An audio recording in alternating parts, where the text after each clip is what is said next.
네, 환우 여러분 안녕하세요.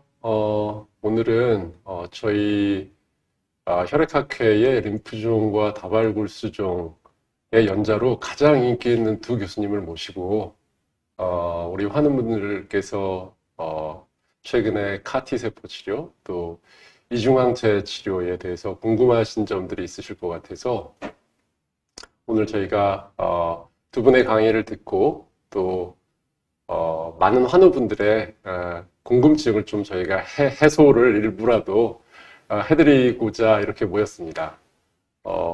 네. 그래서 저는 서울 아산병원의 윤덕현입니다. 그리고 또 오늘 네, 삼성 서울병원에서 근무하는 윤상은이라고 합니다. 네, 변장민 교수님. 네, 안녕하십니까. 서울대학교 병원 혈액종양내과 변자민입니다. 네. 그러면 먼저 림프종 다발굴수종이 조금 생소하신 또 분들도 있을 것 같아서 이 병들의 특징과 또 치료의 개괄적인 부분에 대해서 변자민 교수님께서 먼저 말씀을 해주시겠습니다.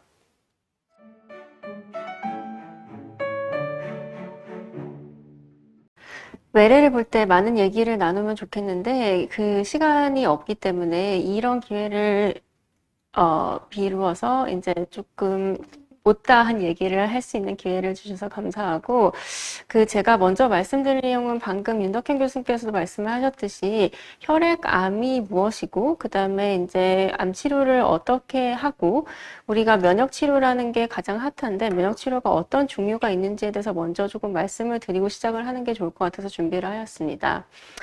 혈액암이라는 거는 혈액세포, 골수, 그리고 림프절에 생기는 악성 종양입니다.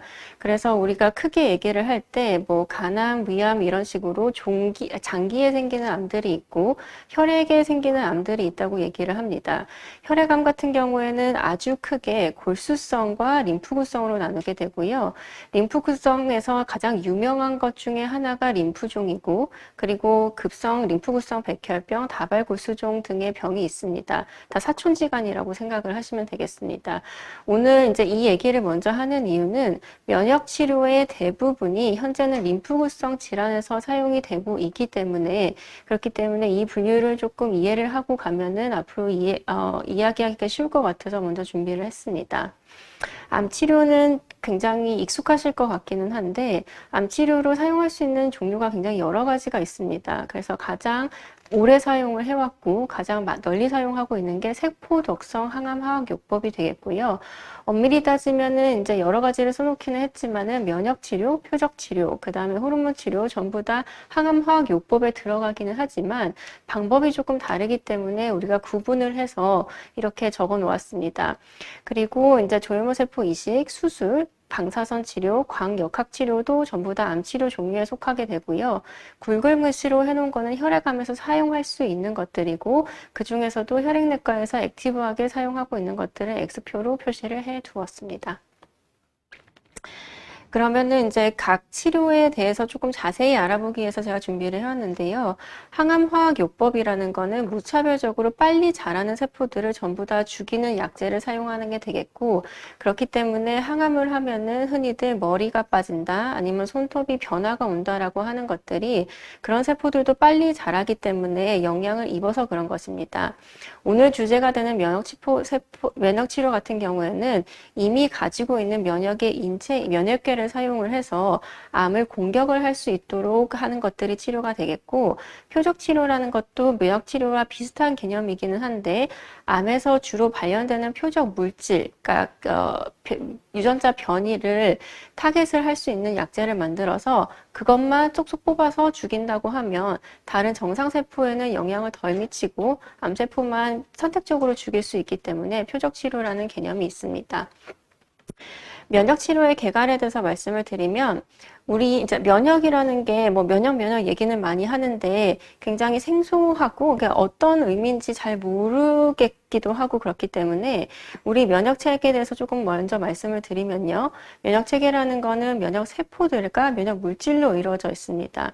이들은 이제 외부에서 어쨌든 간에 내 몸을 공격해오는 것들이 들어온다고 하면은 보호하는 역할을 해야 되는 거고, 그런 나쁜 물질 중에 염증도 있겠지만 암세포도 나쁜 놈으로 인식을 하게 되죠. 그래서 얘네들이 이제 자기 방어 기능을 담당하고 있고, 이런 면역세포들의 대표 선수가 B세포와 T세포가 있습니다. T세포 같은 경우에는 이제 나쁜 세포들을 본인들이 직접 공격하는 역할을 하기도 하고, 아니면 B세포라는 세포를 잘 일할 수 있도록 지원 사격을 하는 역할을 하고요.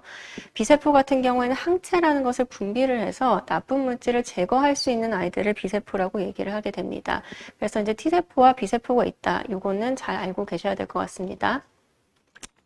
암세포가 나쁜 것이 이런 면역 체계를 감시하는 회피하는 능력이 있기 때문이고, 그래서 우리 몸이 이제 자기 방어 기전을 피해서 숨어 있다가 우리 성장을 해가지고 우리 몸을 공격하기 때문에 나쁜 것인데요. 면역 치료의 골자는 이런 암세포가 우리 면의 면역 체계를 회피하는 것을 억제하거나 아니면 면역세포의 작용 자체를 강화해서 암세포를 보다 잘 효과적으로 공격할 수 있도록 하는 것이 되겠습니다. 면역치료의 종류에는 치료용 항체가 있고 면역세포 치료제 카티라고 부르는 것들이 있고 면역 관문 억제제 등이 있겠는데요. 아무래도 오늘 주제가 치료용 항체인 이중항체와 면역세포 치료제인데 가장 요즘 핫하다고 생각되는 카티에 대해서 먼저 조금 다루고 넘어가는 게 좋을 것 같아서 마이크를 윤상원 교수님께 넘기겠습니다.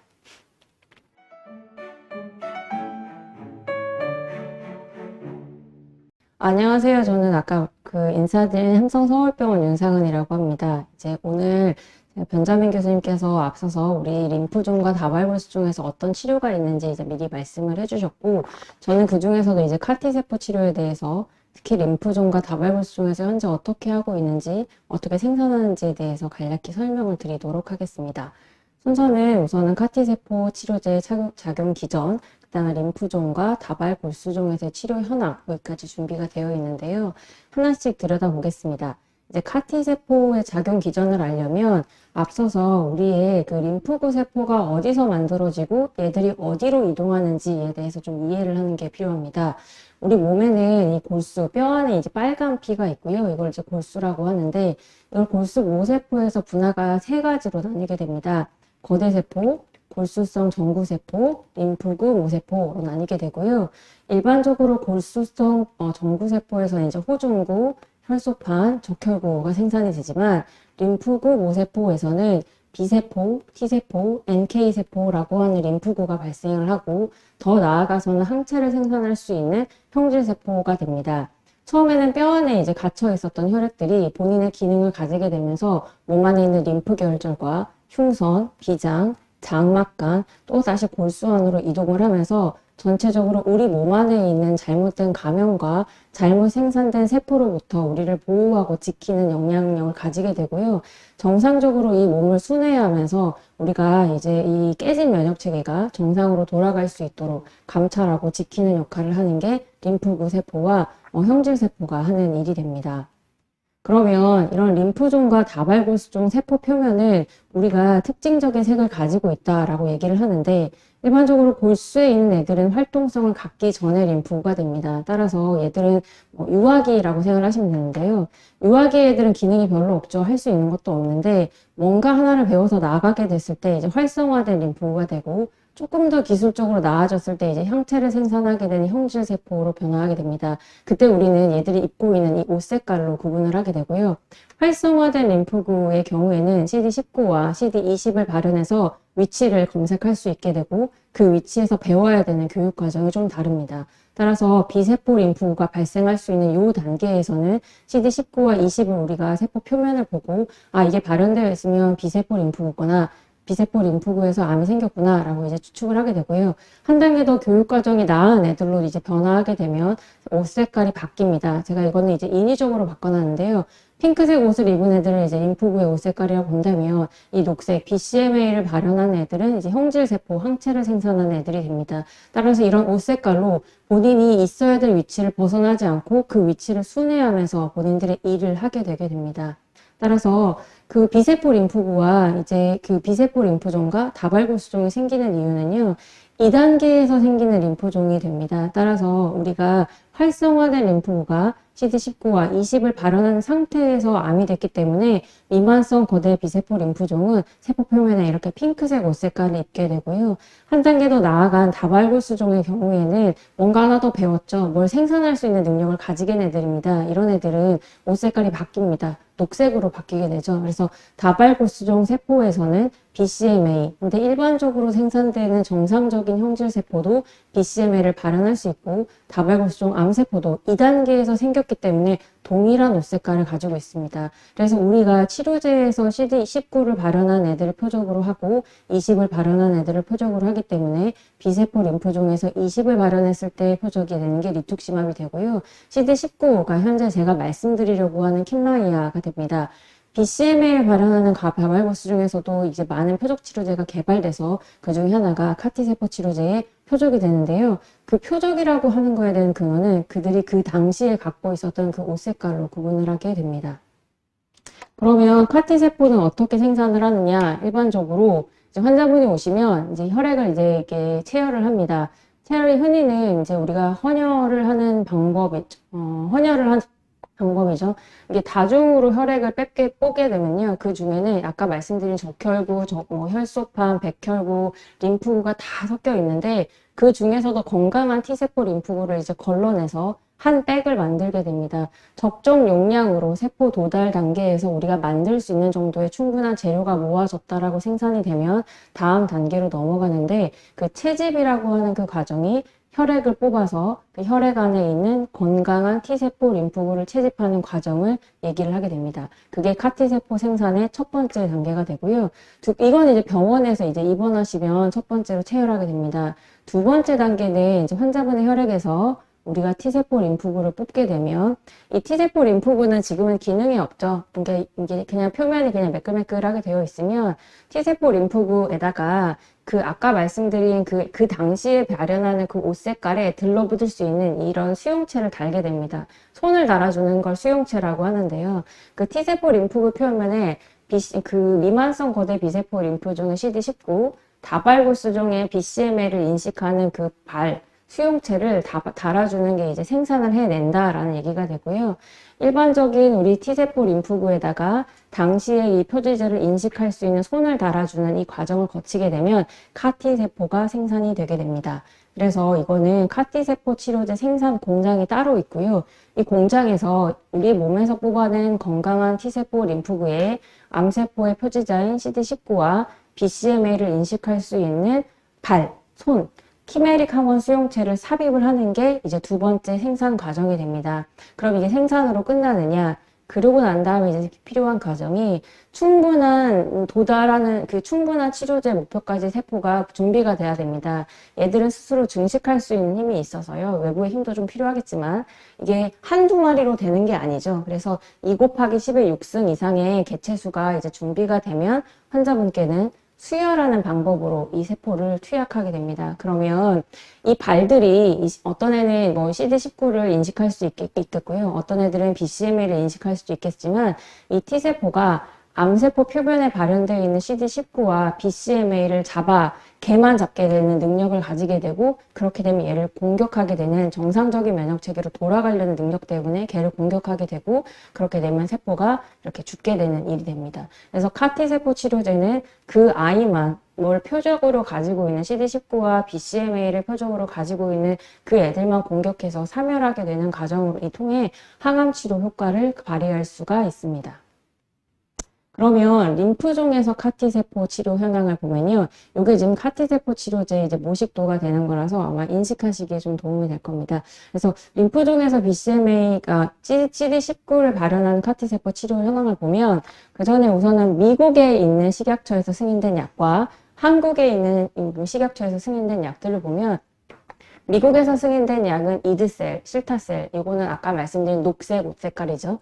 BCMA를 타겟으로 해서 승인된 카티세포 치료제입니다. 국내에서는 안 돼요. 왜냐면 이거는 미국에서만 승인이 되어 있고요. 그 외에 이제 리소셀, T사셀, 엑시셀 이런 애들은 이제 미만성 거대 비세포 림프종과 ALL에서 어느 정도 허용이 되어 있고, 브리셀 요거는 만틀세포 림프종에서 이제 허용이 되어 있습니다. 근데 이거는 다 FDA 미국에 있는 식약처 승인이고, 국내에 있는 식약처 승인에 되어 있는 카티세포 치료제는 현재는 킴라이아로 되어 있죠. 그래서 비세포 림프종 중에서도 BALL 그리고 DLBCL 미만성 거대 비세포 림프종 요 두 가지에 대해서만 허가가 되어 있습니다.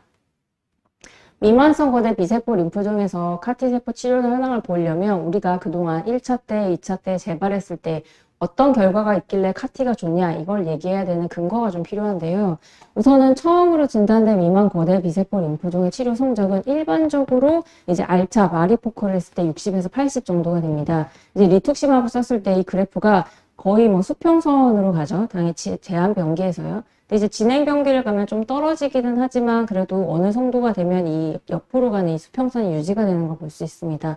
그래서 제한 병기나 진행 병기 모두 치료 이후에 재발하는 환자 수가 어느 정도 있기는 하지만 상당히 제한적이고, 이 당시에 첫 번째 진단됐을 때 치료 성적은 상당히 좋은 편에 해당이 됩니다. 그러니까 100명을 치료하면 뭐 6, 80명 정도는 치료 효과를 얻고 잘 사시는데 문제가 없다. 이게 되고요.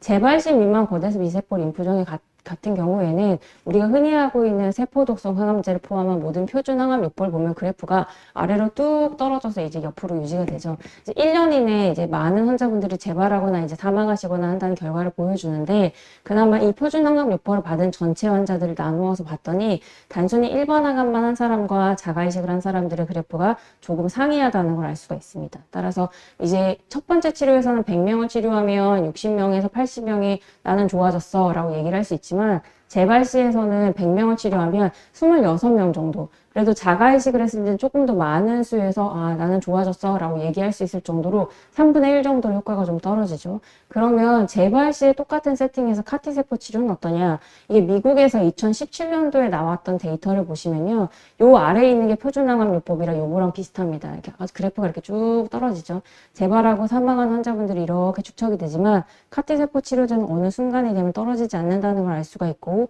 생존율의 경우에서도 옆으로 유지가 됩니다. 이 빨간색이 카티세포 치료제고요.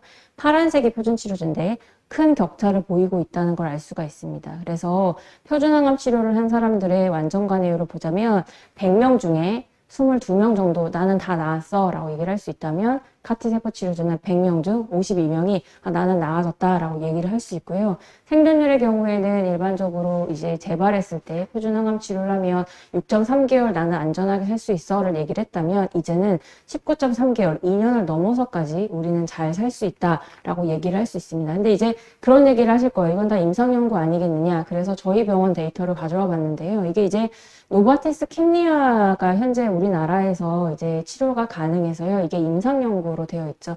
대개는 컨디션이 되게 좋은 사람들, 아까 말씀드린 것처럼 그 채집에서부터 이제 투약까지 기간이 일반적으로 30일에서 한 40일 정도 소요되는 기간을 거뜬히 견딜 수 있는 사람들이 들어갔다라고 해도, 이분들을 보시면 전체 관해율, 전체 반응률이 100명 중에 52명이 나는 좀 좋아졌어 라고 얘기를 할 수 있고요. 저희 병원 데이터를 봤었을 때도 3개월째 100명 중에 적어도 50명은 난 좀 좋아졌어 라고 얘기를 해볼 수 있을 정도의 퍼센트가 나옵니다. 그럼 중앙생존 기간은 비록 저희가 추적한 기간이 7개월로 좀 짧기는 하지만 1개월째 완전 관해가 획득된 환자분들의 경우에는 그래프가 떨어지지 않고 잘 유지가 된다는 걸 우리가 알 수 있습니다. 따라서 이게 비록 임상연구가 아니라 실제 세팅에서도 현재 우리가 보험을 받고 있는 치료에서도 결과가 나쁘지 않고요. 효과도 이 부작용 면에서도 이게 약을 쓰면 크게 문제없이 치료를 받을 수 있습니다. 흔하게 이게 투약하고 나서 열이 나거나 머리가 아픈 이런 일이 생기는 사이토카인 방출 증후군이나 신경 독성의 문제가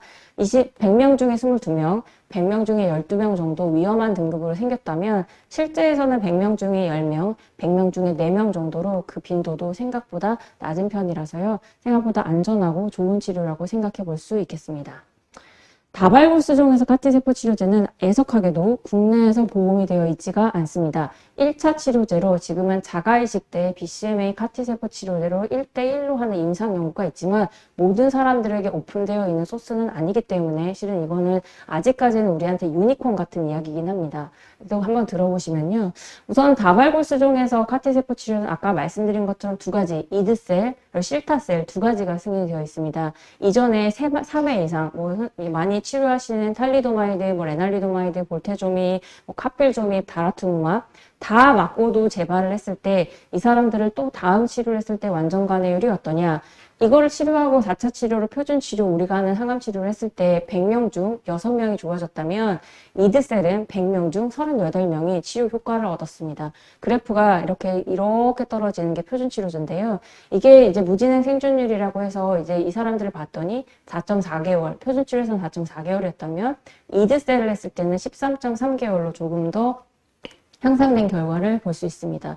치료 반응률뿐만 아니라 장기 생존율, 부작용에서도 3%, 4%의 낮은 정도의 비율로 부작용이 발생했기 때문에 안전하고 좋은 치료라는 근거 하에 미국 식약처에서 승인을 받았습니다.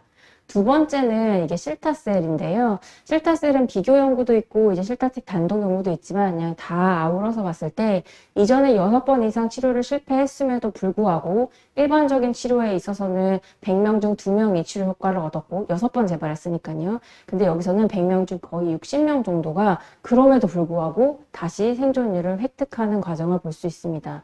실타셀을 투약한 6번째 실타셀을 투약한 사람과 그때 표준 치료를 받은 사람들의 생존율이 많은 차이를 보이고 있기 때문에 실타셀도 미국에서 이거는 좋은 치료제다라고 승인은 되어 있지만 우리는 아직 사용이 불가능합니다. 그렇다면 이 다발골수종에서 이 카티세포 치료제가 가지는 역할이 과연 뭐냐? 승인도 안 되는데 이거 왜 얘기하냐? 라고 얘기하신다면요.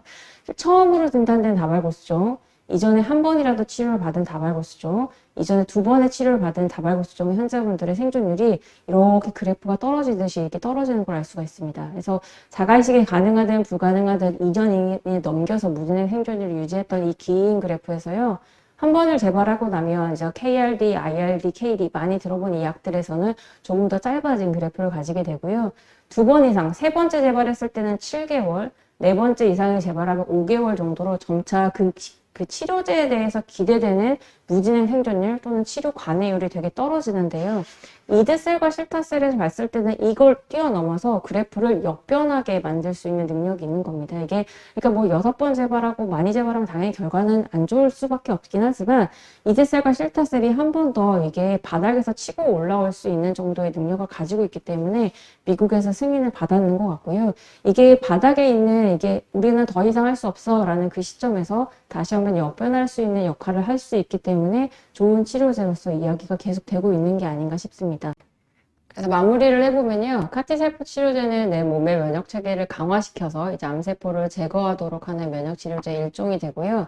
미만성 거대 비세포 림프종은 CD19, 다발골수종은 BCMA를 표적으로 이제 만들게 됩니다. 그 T세포 림프구의 CD19와 BCMA를 인지하는 손을 이제 삽입을 하면 카티세포 치료가 되고요. 카티세포주를 어느 정도 개체수를 증폭시켜서 환자분에게 투약하게 됩니다. 치료 반응은 치료제와 연구마다 약간의 차이가 있지만 재발성, 불증성, 미만 거대 비세포 림프종의 경우에서는 100명 중 52명 정도, 그 다음에 다발골수종에서는 100명 중 한 70명 정도 효과를 보인다라고 되어 있고, 현재는 BCMA는 불가능하고 CD19 카티세포 치료제가 킴리아가 국내에서 사용 승인이 되어 있습니다. 우선은 제 파트는 여기서 끝내고요. 그 다음에 이중항체에 대해서는 변정은 교수님께서 말씀해 주시도록 하겠습니다.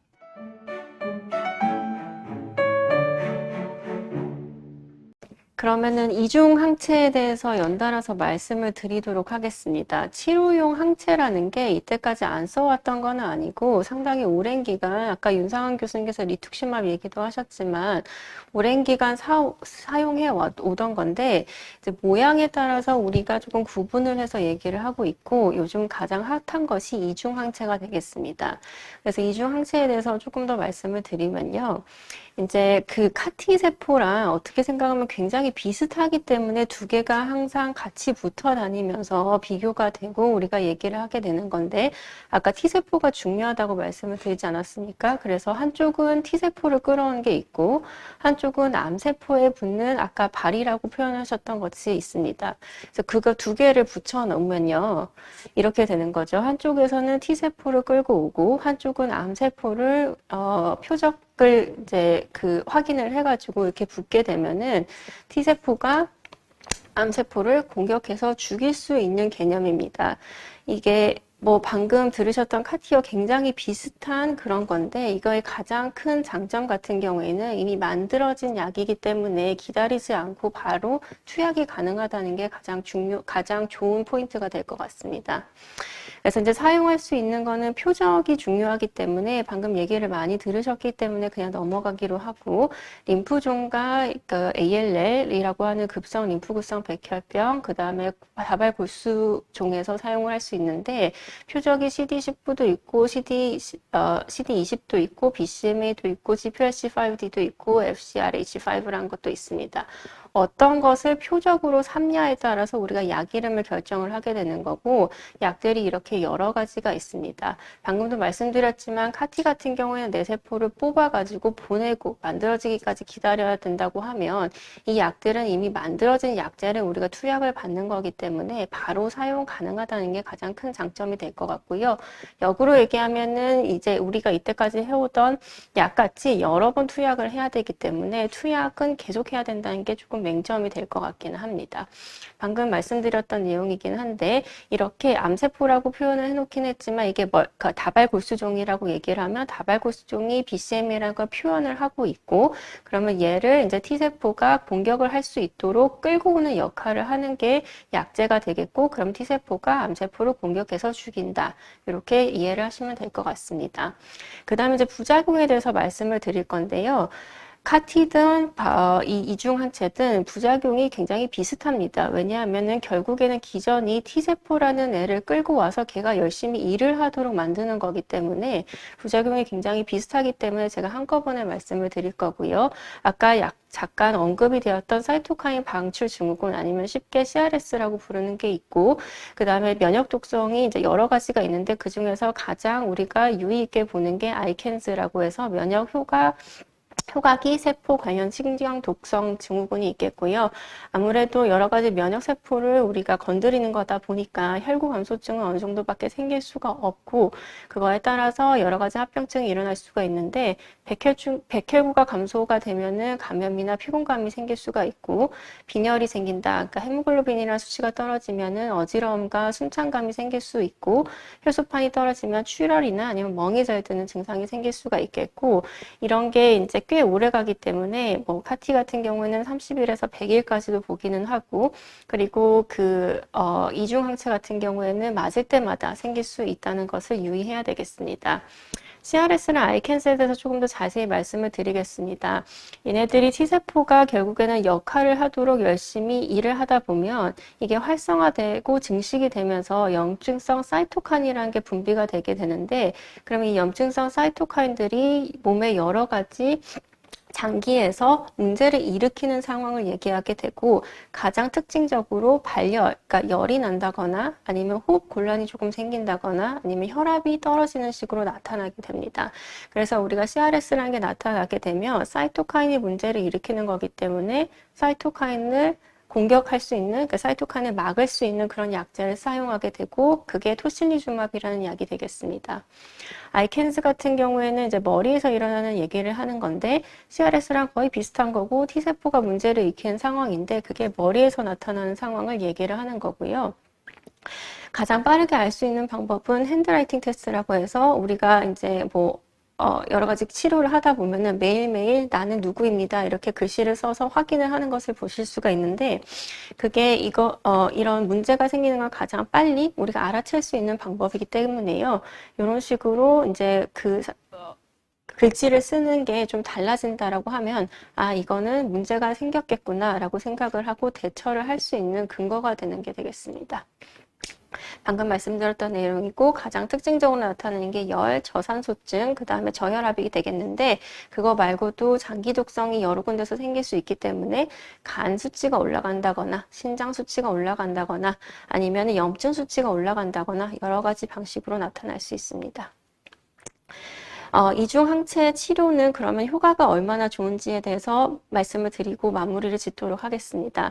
방금도 보셨던 그래프인데 이게 이제 여러 가지 치료를 받았을 때 얼마나 살 수 있는지를 보여주는 그래프가 되겠습니다. 우리가 이런 새로운 세포 치료들이 아니면 새로운 면역 치료들이 나오기 전에 생각했던 그런 거를 얘기를 하는 건데 보시면 전체 생존율, 그러니까 전체 생존 기간이 굉장히 짧은 것을 볼 수가 있어요.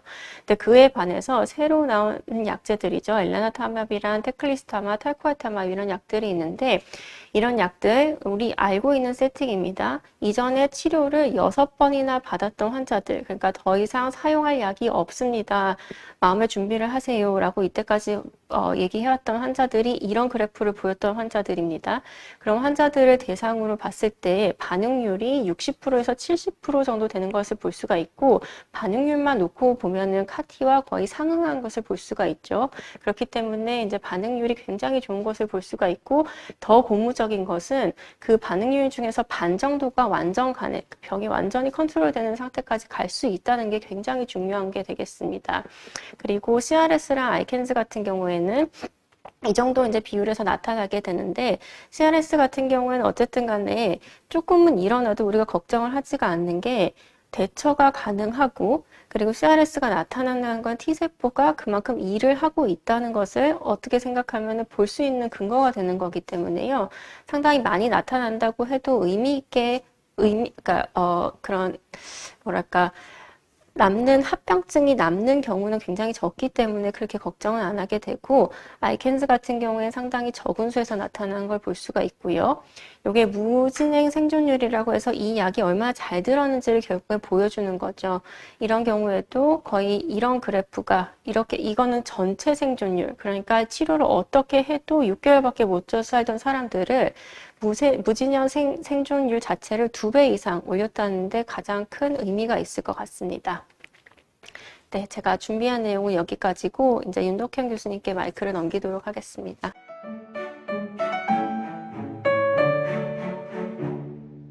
네. 두 분 교수님께서 카티 세포 치료, 또 이중항체 치료에 대해서 정말 아주 알기 쉽게 잘 설명을 해주신 것 같고요. 근데 그래도 조금 어렵게 느끼시는 분도 있을 것 같아요. 그래서 제가 조금만 더 보충 설명을 드리겠습니다. 저는 카티에 대한 설명을 드릴 때 보통 이렇게 말씀을 드려요. 우리 몸의 면역세포는 되게 똑똑한데,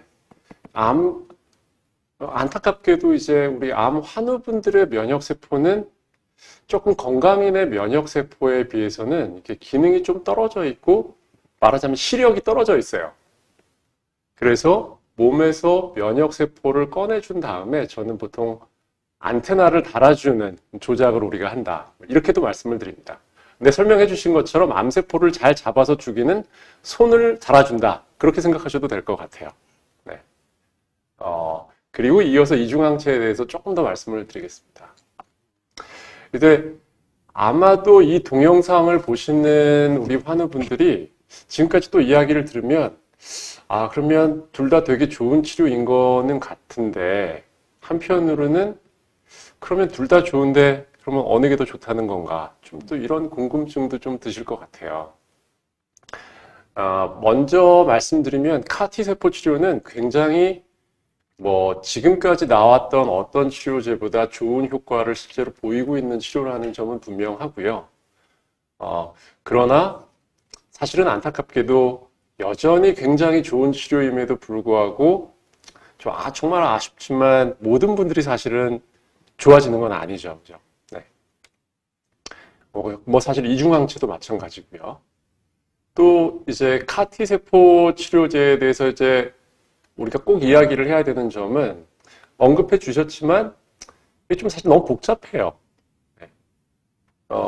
그리고 이제 본인의 몸에 있는 면역세포를 가지고 치료제를 만들어야 되기 때문에 먼저 절차적으로는 몸에 있는 세포를 채집하는 과정이 있어야 되고, 그 다음에 이거를,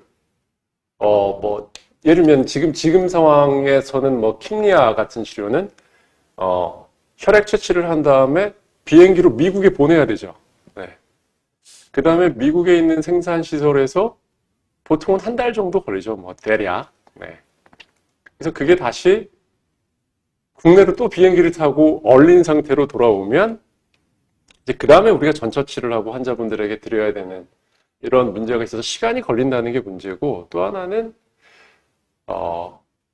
아주 많지는 않지만 간혹은 아쉽게도 또 공장에서 잘 안 만들어지는 경우가 있죠.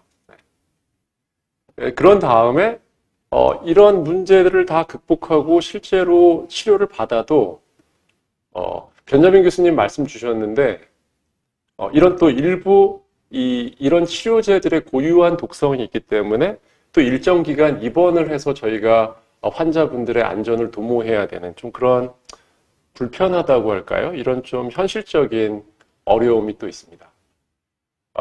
그리고 사실 많지는 않지만 말씀 주신 신경 독성 같은 것들이 간혹은 좀 심하게 오는 경우도 있어서 이런 경우는 중환자실에서 좀 치료를 해야 된다든지 이제 이런 문제들도 있죠.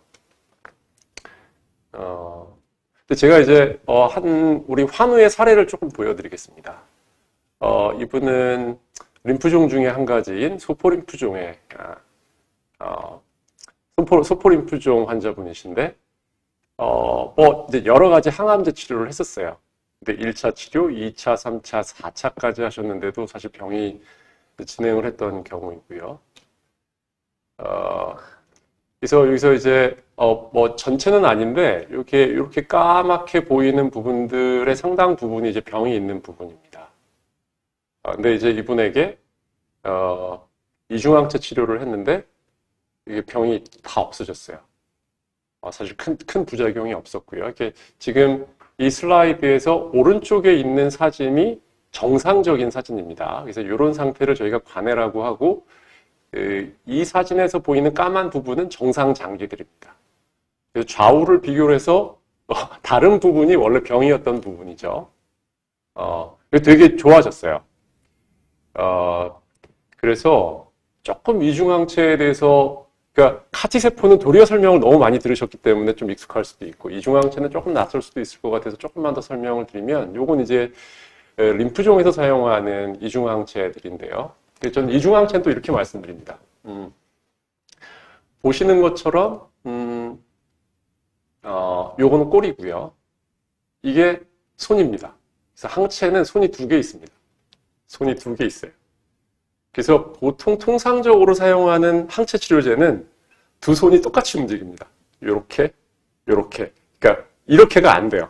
이렇게가 안 돼요. 네. 근데 이중항체는 손을 모양을 다르게 만든 겁니다. 그래서 예를 들면 얘는 동그라미만 잡을 수 있고 얘는 세모만 잡을 수 있게. 그래서 어떻게 하냐면 한쪽 손은 암세포를 붙잡도록 하고 한쪽 손은 면역세포를 붙잡도록 해서 면역세포와 암세포를 붙여주는 거죠. 그럼 면역세포가 암세포를 잡아먹습니다. 그러니까 잡아먹게 만듭니다. 그래서 이제 비유를 들자면 이런 것 같아요. 그러니까 카티세포 치료라는 거는 우리 몸의 면역세포를 특공대로 만드는 거죠. 아주 특별한 우리 특공대는 굉장히 특수 훈련을 받잖아요. 근데 이제 이중항체 치료제는 지금 현재 전선에서 지금 전투를 하고 있는 병사들한테 특수 무기를 배달해 주는 겁니다. 그러면 병사들이 더 잘 싸울 수 있죠. 그래서 이중항체 치료제는 암세포와 면역세포를 붙여주는 스티커 같은 역할을 하는 치료제라고 이해하시면 될 것 같아요. 그래서 굉장히 여러 가지 치료제들이 지금 개발이 되고 있고요. 이 중에 제일 왼쪽에 나온 치료제는 미국에서는 승인이 되어 있는 치료제입니다. 아직 국내 승인은 안 되어 있고요. 이중항체의 기전인데 사실 요거 이제 설명을 해주셨는데요. 말씀 주신 것처럼 손이 달라요. 그래서 한쪽 손은 면역세포를 붙잡고 한쪽 손은 암세포를 붙잡고 2개를 붙여주면 암세포가 면역세포가 암세포를 인지해서 공격을 하게 됩니다. 그러니까 사실 이런 게 제일 궁금하실 거예요. 그래, 그게 뭐 다 좋은데 그래서 어느 게 더 좋으냐? 사실 누구나 좋은 치료를 받고 싶은 마음이잖아요. 먼저 말씀을 드리면, 근데 이런 데이터는 굉장히 이제 신중하게 해석을 해야 됩니다. 그러니까 요거는, 제가, 우리 환우분들이, 뭐 어느 정도 이런 치료제들이 효과가 있는지를 조금 느끼실 수 있도록 재구성을 한 슬라이드이고요. 실제로 이 슬라이드를 가지고 어느 치료제가 더 좋다, 나쁘다를 판단할 수는 없습니다. 이제 그 이유는 요거는 각 치료제만을 테스트하는 임상시험에서 시행된 결과이기 때문에 각 임상시험마다 연구에 참여한 환자분들의 병의 상태가 다 다릅니다. 그래서 잘 치료가 될 수 있는 환우분들이 많이 들어간 임상시험은 결과가 좋게 나올 것이고 굉장히 좀 치료가 어려운 상황인 분들이 많이 들어간 임상시험의 경우는 결과가 나쁘게 나옵니다. 똑같은 치료제여도. 그래서 이제 이거는 서로 다른 임상시험의 결과를 종합해 놓은 것이기 때문에 이거를 가지고 꼭 어느 게 더 좋다, 나쁘다를 단정 지을 수는 없습니다. 그러나 그럼에도 불구하고 우리가 현 시점에서 있는 자료를 가지고 어느 정도는 뭐랄까요, 감을 잡을 수는 있겠죠. 그래서 제일 왼쪽에 그러니까 미만성 거대비세포 림프종의 경우에 통상적으로 저희가 1차, 2차 치료까지 하고도 재발을 한 경우에는 사실 통상적으로 치료했을 때 100명 중에 한 30명 정도만 병이 좀 좋아집니다. 또는 아주 좋게 보면 한 절반 정도까지 잠깐 좋아집니다. 근데 그러나 아쉽게도 대부분 금방 병이 나빠지죠. 제 파란 박스를 쳐놓은 부분은 현재 이제 미국의 경우에는 승인이 되어 있는 CAR-T 세포 치료의 치료 성적이고 오른쪽에는 이중항체의 치료 성적입니다. 여기서 성적은 병이 좋아지는 비율입니다. 저희가 반응률이라고 이야기하고 파란색은 병이 다 없어진 경우, 노란 경우는 병이 많이 좋아진 경우, 그러나 병이 조금 남아있는 경우. 그래서 CAR-T 세포의 경우에는 병이 좋아지는 경우까지 생각하면은 한 100명 중에 80명까지. 병이 다 없어지는 경우는 사실 병이 다 없어지는 게 중요합니다. 림프종의 경우.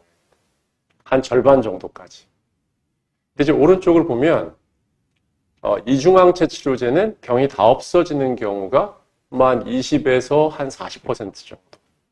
그래서 이렇게 보면은 글쎄요, 어떻게 보면 둘 다 되게 좋은 치료인 건 분명합니다. 근데 혹시는 CAR-T 세포가 그래도 더 좋네 이렇게 느끼실 수도 있는데 근데 사실 뭐 말씀드렸다시피 두 개를 비교를 한 임상시험은 없습니다. 그리고 앞에 보신 것처럼 각 임상시험의 결과는 뭐 조금씩은 다르지만 CAR-T가 조금 더 좋은 것 같은 그런 결과가 있긴 한데 실제 환자군의 성격을 비슷한 환자분들만 뽑아서 간접 비교를 해보면 되게 복잡한 내용이지만 이 빨간 박스를 보시면 녹색은 이중항체 치료제고 여기 노란색은 CAR-T 세포 치료제입니다. 그래서 여기는 병이 좋아지는 비율, 이쪽은 병이 다 없어지는 비율. 보면 사실 별 차이가 없는 것 같아요.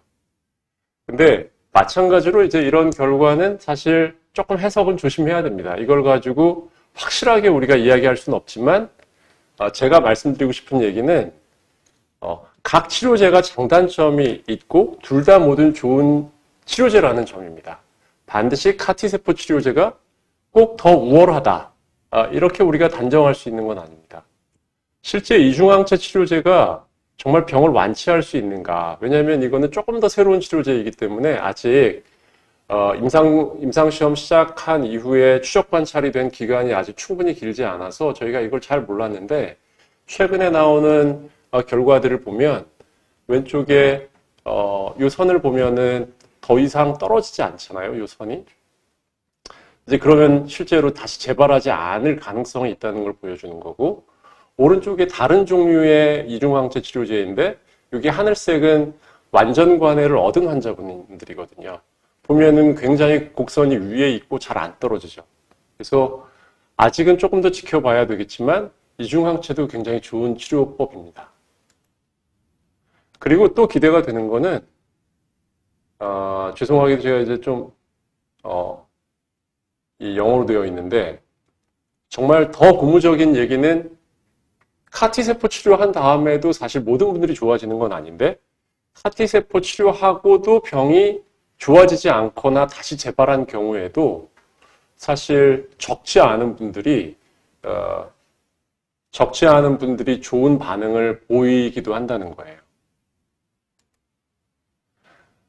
이게 이제 지금은 주로는 제가 이제 그 미만성 거대 미세포 림프종에 대한 데이터를 보여드리는데 거기에 제한되는 게 아니고 제가 아까 사례로 보여드린 경우입니다. 그래서 소포 림프종의 경우에 보시면 이 그래프는 세로 막대가 있는데 세로 막대 하나가 한 환자분의 병의 크기라고 이야기하시면 됩니다. 그래서 제일 왼쪽에 있는 빨간 막대는 환자분의 병이 치료 후에 더 커진 거예요.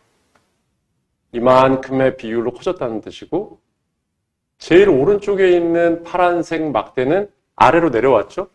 이만큼의 비율로 병이 없어졌다. 그래서 마이너스 100%이기 때문에 이거는 다 병이 없어진 겁니다. 그래서 병이 좋아진 경우는 막대가 아래쪽으로 내려가고 병이 나빠진 경우에는 막대가 올라가는데 보시면 거의 대부분의 환자분들의 막대가 아래로 내려갔잖아요.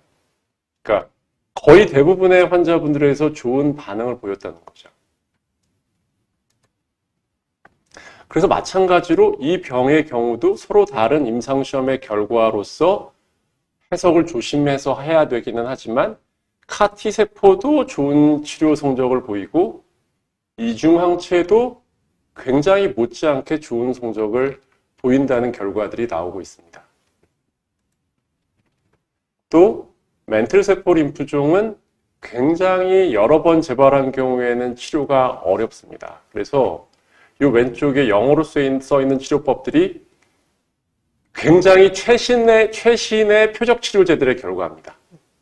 근데 이것과 비교해서 카티세포, 이중항체의 치료 성적을 보면 사실 이런 새로 나온 표적 치료제들보다도 훨씬 좋은 치료 효과를 보일 수 있는 걸 알 수가 있죠.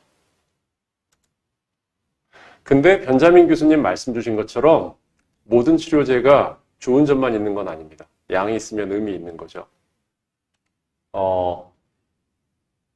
이 사이토카인 방출 증후군 림프종 치료제의 경우인데요. 왼쪽은 카티세포 치료제, 빨간 박스로 되어 있는 건 이중항체 치료제입니다.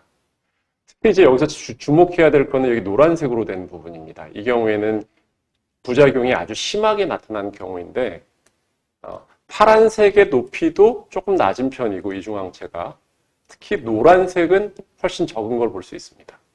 이런 차이는 신경 독성의 경우에는 더 차이가 크죠.